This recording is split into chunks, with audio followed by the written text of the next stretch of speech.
Սա դժբախտաբար ոչ առաջինն է, իմ կարծիքով ոչ էլ վերջին զրույցն է, առայժմ ոնց որ թե բացահայտվում են այս դեպքերը։ Եվ եթե հանկարծ մի օր չբացահայտվի, եթե ինչ-որ մի օր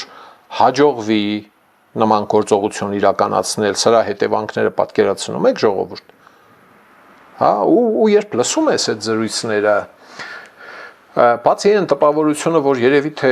20-30 տարի ետ ենք ընկել, то չգիտեմ, էլի, ես միջնադար է կամ ինչ-որ մի ժամանակներ են, որտեղ ոնց որ թե զրույցներ, այս մարդիկ ոնց որ բանի մեջ են մեծացել, հա, կարտոլի հորի մեջ։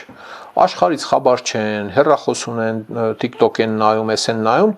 բայց իրական կյանքից ընդհանրապես գաղափար չունեն, գցել բռնել են, որ Հայաստանը մի այնպիսի տիրույթ է, որտեղ կարելի է նման խաղեր անել, էլի։ Ես հասկանում եմ, որ Հայաստանի Հանրապետության տևական ժամանակ թույլ լինելը Ռուսաստանի Դաշնության շատ պզդիկ աղբեր եղած լինելը, Կրեմլի թելադրանքով ստեղ իշխանություն, դիվիժենի կարգավորումներ ունեցած լինելը, կաղուտ եղած լինելը, բաման, շատ մարդու համոզել է, որ ստեղ կարելի է կայֆավատ լինել։ Ստեղ կարելի է գալ քաղաքական խոպան, տերորիստական խոպան, то չգիտեմ ինչ խոպան, էլի անօրինական իմաստով նաև։ Հեչ մտքներով չի անցնում, թե այնգեր գնա տանդ վրա կայֆավա տեղի։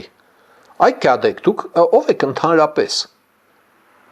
Ուր դիցեք, ձեզ ով է բերել գցել աշխարհի երեսին, որ դուք որոշել եք, որ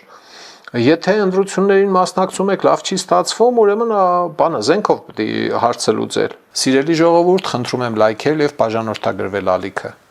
Դրանով դուք կնպաստեք, որ հաղորդումներն ավելի շատ մարդ տեսնի։